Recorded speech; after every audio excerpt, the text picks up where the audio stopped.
placer de leer contigo este gran libro que se llama El extranjero de Camus. Comencemos. Primera parte. Hoy ha muerto mamá, o quizá ayer, no lo sé. Recibí un telegrama del asilo. Falleció su madre. Entierro mañana. Sentidas condolencias. Pero no quiere decir nada. Quizá haya sido ayer. El asilo de ancianos está en Marengo, a 80 kilómetros de Argel. Tomaré el autobús a las 2 y llegaré por la tarde. De esa manera podré velarla y regresar mañana por la noche. Pedí 2 días de licencia a mi patrón. No pudo negármelos ante una excusa semejante, pero no parecía satisfecho. Llegué a decirle, no es culpa mía. No me respondió. Pensé entonces que no debía haberle dicho esto. Al fin y al cabo no tenía por qué excusarme. Más bien le correspondía a él presentarme las condolencias. Pero lo hará sin duda pasado mañana cuando me vea de luto. Por ahora es un poco como si mamá no estuviera muerta. Después del entierro, por el contrario, será un asunto archivado y todo habrá adquirido aspecto más oficial. Tomé el autobús a las 2. Hacía mucho calor. Comí en el restaurante Celeste, como de costumbre. Todos se condolieron mucho de mí y Celeste me dijo, madre hay una sola. Cuando partí me acompañaron hasta la puerta. Me sentía un poco aturdido, pues fue necesario que subiera hasta la habitación de Manuel para pedirle prestados una corbata negra y un brazal. Él perdió a su tío hace unos meses. Corrí para alcanzar el autobús. Me sentí adormecido sin duda por la prisa y la carrera, añadidas a los barquinazos, al olor a gasolina y a la reverberación del camino y del cielo. Dormí casi todo el trayecto y cuando desperté estaba apoyado contra un militar que me sonrió y me preguntó si venía de lejos. Dije sí para no tener que hablar más. El asilo está a 2 kilómetros del pueblo. Hice el camino a pie. Quise ver a mamá enseguida, pero el portero me dijo que era necesario ver antes al director. Como estaba ocupado, esperé un poco. Mientras tanto, el portero me estuvo hablando y enseguida vi al director. Me recibió en su despacho. Era un viejecito condecorado con la Legión de Honor. Me miró con sus ojos claros. Después me estrechó la mano y la retuvo tanto tiempo que yo no sabía cómo retirarla. Consultó un legajo y me dijo, la señora de Mersault entró aquí hace 3 años. Usted era su único sostén.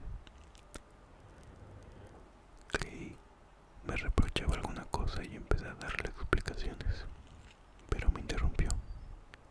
No tiene usted por qué justificarse, hijo mío. He leído el legajo de su madre.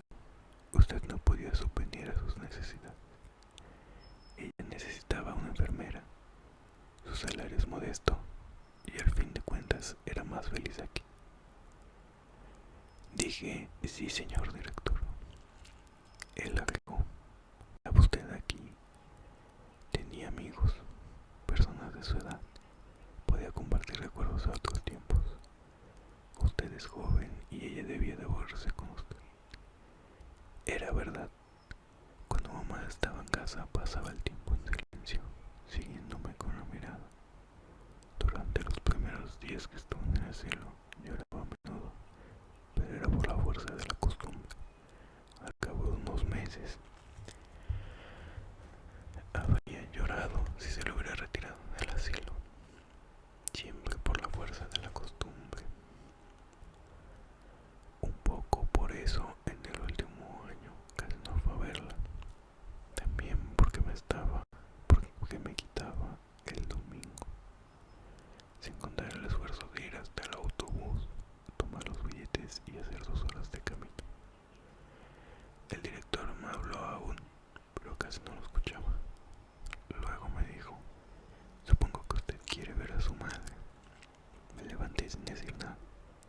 salió delante de mí. En la escalera me explicó: le hemos llevado a nuestro pequeño depósito para no impresionar a los otros. Cada vez que un pensionista muere, los otros se sienten nerviosos durante 2 o 3 días y dificulta el servicio. Atravesamos un patio donde había muchos ancianos charlando en pequeños grupos. Callaban cuando pasábamos y reanudaban las conversaciones detrás de nosotros. Hubiérase dicho un sordo parloteo de cotorras. En la puerta de un pequeño edificio, el director me abandonó. Le dejo a usted, señor Marceau. Estoy a su disposición en mi despacho. En principio, el entierro está fijado para las 10 de la mañana. Hemos pensado que así podrá usted velar a la difunta. Una última cosa. Según parece, su madre expresó a menudo a los compañeros el deseo de ser enterrada religiosamente. He tomado mi cargo a hacer lo necesario, pero quería informar a usted. Le di las gracias. Mamá, sincera tía, jamás había pensado en la religión mientras vivía. Entré. Era una sala muy clara, blanqueada a la cal, con techo de vidrio. Estaba amueblada con sillas y caballetes en forma de X. En el centro de la sala, los caballetes sostenían un féretro cerrado con la tapa. Solo se veían los tornillos relucientes, hundidos apenas, destacándose sobre las tapas pintadas de nagalina. Junto al féretro estaba una enfermera árabe, con blusa blanca y un pañuelo de color vivo en la cabeza. En ese momento, el portero entró por detrás de mí. Debió de haber corrido. Tartamudeó un poco. La hemos tapado, pero voy a destornillar el cajón para que usted pueda verlo. Se aproximaba el féretro cuando lo paré. Me dijo: ¿no quiere usted? Respondí: no. Se detuvo y yo estaba molesto porque sentía que no debí haber dicho esto. Al cabo de un instante, me miró y me preguntó: ¿por qué? Pero sin reproche, como si estuviera informándose. Dije: no sé. Entonces, retorciendo el bigote blanco, declaró sin mirarme: comprendo. Tenía ojos hermosos azul claro y la tez un poco roja. Me dio una silla y se sentó también, un poco a mis espaldas. La enfermera se levantó y se dirigió hacia la salida. El portero me dijo: tiene un chancro. Como no comprendía, miré a la enfermera y vi que llevaba, por debajo de los ojos, una venda que le rodeaba la cabeza. A la altura de la nariz, la venda estaba chata. En su rostro solo se veía la blancura del vendaje. Cuando hubo salido, el portero habló: lo voy a dejar solo. No sé qué ademán hice, pero se quedó de pie, detrás de mí. Su presencia a mis espaldas me molestaba. Llenaba la habitación una hermosa luz de media tarde. Dos abejorros zumbaban contra el techo de vidrio y sentía que el sueño se apoderaba de mí. Sin volverme hacia él, le dije al portero: hace mucho tiempo que está usted aquí. Inmediatamente respondió: 5 años. Como se hubiera esperado, me preguntó. Charló mucho enseguida. Se había quedado muy asombrado si alguien me hubiera dicho que acabaría de poner en el asilo de Marengo. Tenía 74 años y era parisiense. Le interrumpí en ese momento: ah, usted no es de aquí. Luego recordé que, antes de llevarme a ver al director, me había hablado de mamá. Me había dicho que era necesario enterrarla cuanto antes porque la llanura hacía calor, sobre todo en esa región. Entonces me había informado que había vivido en París y que le costaba mucho olvidarlo. En París se retiene el muerto 3, a veces 4 días. Aquí no hay tiempo. Todavía no se ha hecho una idea cuando hay que salir corriendo detrás del coche fúnebre. había dicho: cállate, no son cosas para contarle al señor. El viejo había enrojecido y había pedido disculpas. Yo intervine para decir: pero no. Me pareció que lo que contaba era apropiado e interesante. En el pequeño depósito me informó que había ingresado en el asilo como indigente. Como se sentía capaz, se había ofrecido para el puesto de portero. Le hice notar que, en resumidas cuentas, era pensionista. Me dijo que no.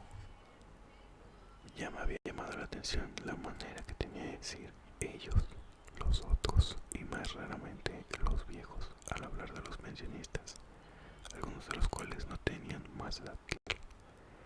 Pero, naturalmente, no era la misma cosa. Él era portero y, en cierta medida, tenía derechos sobre ellos. La enfermera entró en ese momento. La tarde había caído bruscamente. La noche había espesado muy rápidamente sobre el vidrio del techo. El portero oprimió el conmutador y quedé cegado por el repentino resplandor de la luz. Me invitó a dirigirme al refectorio para cenar, pero no tenía hambre. Me ofreció entonces traerme una taza de café con leche. Como me gusta mucho el café con leche, acepté. Y un momento después regresó con una bandeja. Bebí. Tuve deseos de fumar, pero dudé, porque no sabía si podía hacerlo delante de mamá. Reflexioné. No tenía importancia alguna. Ofrecí un cigarrillo al portero y fumamos. En un momento dado me dijo: ¿sabe usted, los amigos de su señora madre van a venir a verla también? Es la costumbre. Tengo que ir a buscar sillas y café negro. Le pregunté si se podía apagar una de las lámparas.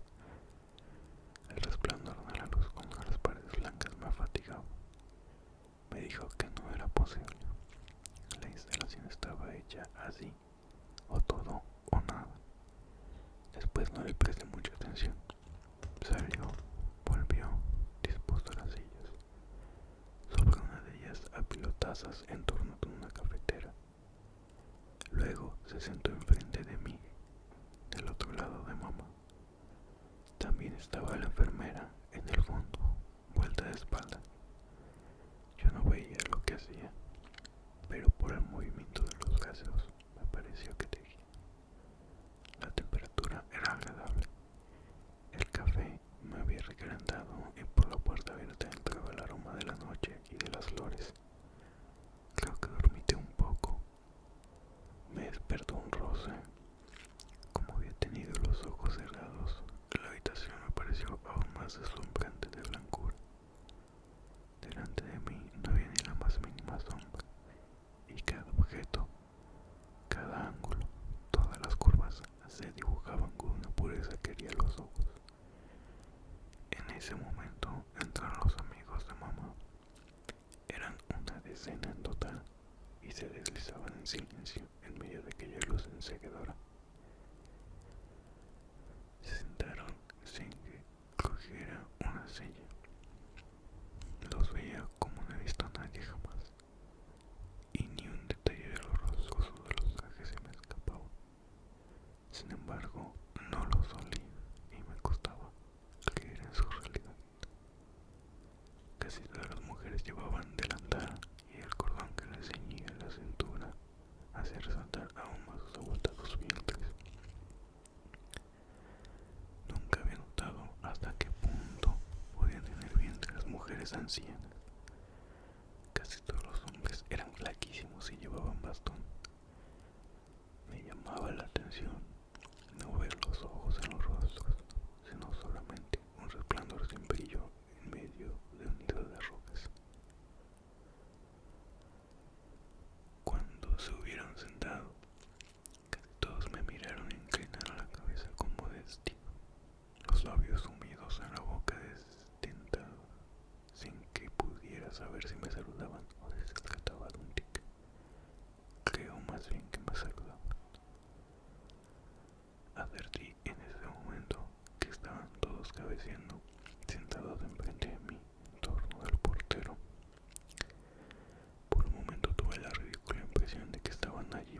buscarme.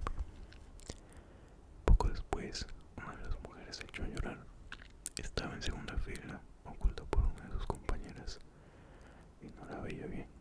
Lloraba con pequeños gritos regularmente. Me parecía que no se detendría jamás. Los demás parecían no oírla. Se mostraban abatidos, tristes y silenciosos. Miraban el féretro o a sus bastones o a cualquier cosa, pero no miraban a nada más. La mujer seguía llorando. Yo estaba muy asombrado porque no la conocía. Hubiera querido no oírla más. Sin embargo, no me atreví a decirse. El portero se inclinó hacia ella y le habló, pero sacudió la cabeza, murmuró algo y continuó llorando con la misma regularidad. El portero vino entonces hacia mi lado, se sentó cerca de mí. Después de un rato bastante largo, me informó sin mirarme. Estaba muy unida con su señora madre. Dice que era su única amiga aquí y que ahora ya no le queda a nadie. Quedamos un largo rato así. Los suspiros y los sollozos de la mujer se hicieron más raros. Sorbía mucho. Luego cayó por fin. Yo no tenía más sueño, pero me sentía fatigado y me dolía la cintura. Ahora me resultaba penoso el silencio de todas esas gentes. Solo de vez en cuando oía un ruido singular y no podía comprender qué era. A la larga acabé por adivinar que algunos de los ancianos chupaban el interior de las mejillas y dejaban escapar unos raros chasquidos. Tan absortos estaban en sus pensamientos que ni se daban cuenta. Tenía la impresión de que aquella muerta, acostada en medio de ellos, no significaba nada ante sus ojos, pero creo ahora que era una impresión falsa. Todos tomamos café servido por el portero. Después, no sé más. La noche pasó. Recuerdo que en cierto momento abrí los ojos y vi que los ancianos dormían amontonados, excepto uno que me miraba fijamente, con la barbilla apoyada en el dorso de las manos aferradas al bastón, como si no esperase si no me despertara. Luego volví a dormirme. Me desperté porque cada vez me dolía más la cintura. El día resbalaba sobre el techo de vidrio un poco. El vidrio. Poco después uno de los ancianos despertó y tosió mucho. Escupía en un gran pañuelo a cuadros y cada una de las escupidas era como un desgarramiento. Despertó a los demás y el portero dijo que debían marcharse. Se levantaron. La incómoda velada les había dejado los rostros de color ceniza. Al salir, con un gran asombro mío, todos me estrecharon la mano, como si esa noche durante la cual no cambiamos una palabra hubiese acrecentado nuestra intimidad. Estaba fatigado. El portero me condujo a su habitación y pude arreglarme un poco. Tomé café con leche, que estaba muy bueno. Cuando salí era completamente de día. Sobre las colinas que separan a Marengo del mar, el cielo estaba regulado y el viento traía olor a sal. Se preparaba un hermoso día. Hacía mucho que no iba al campo y sentía el placer que habría sentido en pasearme de no haber sido por mamá. Pero esperé en el patio, debajo de un plátano. Aspiraba el olor de la tierra fresca y no tenía más sueño. Pensé en los compañeros de oficina. A esta hora se levantaban para ir al trabajo. Para mí era siempre la hora más difícil. Reflexioné en un momento sobre esas cosas, pero me distrajo una campana que sonaba en el interior de los edificios. Hubo movimientos detrás de las ventanas. Luego todo quedó en calma. El sol estaba algo más alto en el cielo. Comenzaba a calentarme los pies. El portero cruzó el patio y me dijo que el director me llamaba. Fui a su despacho. Me hizo firmar cierta cantidad de documentos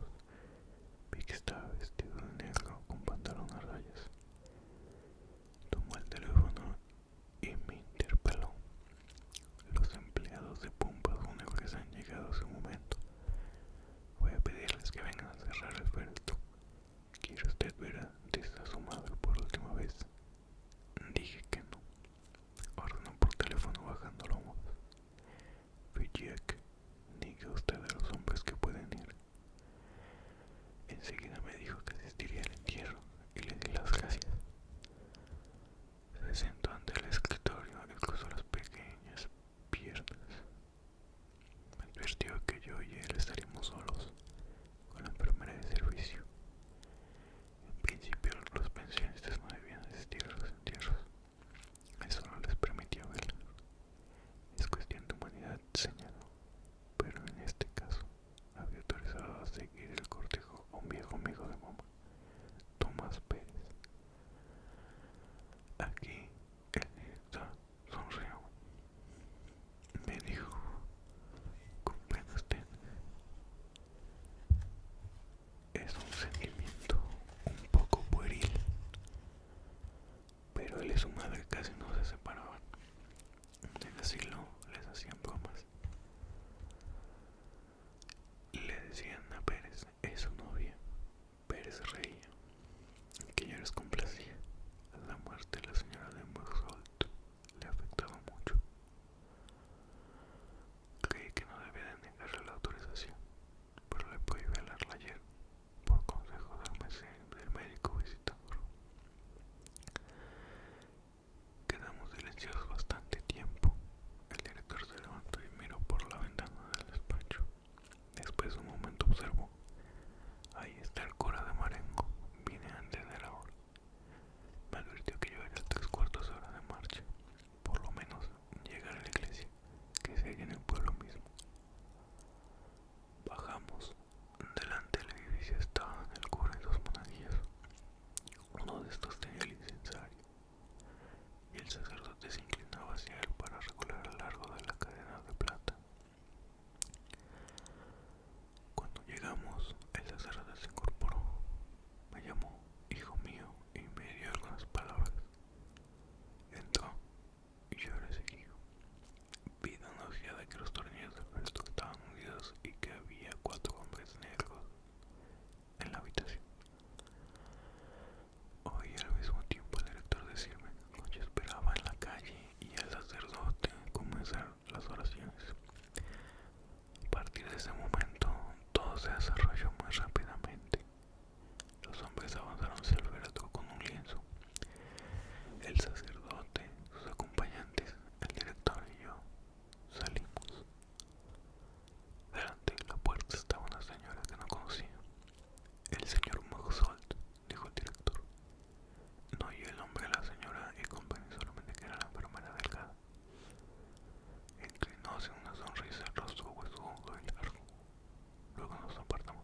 vamos a dejar.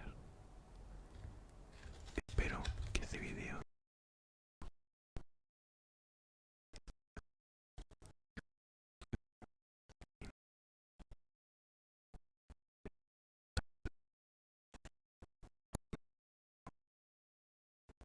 partamos con uno de sus más célebres libros, El extranjero.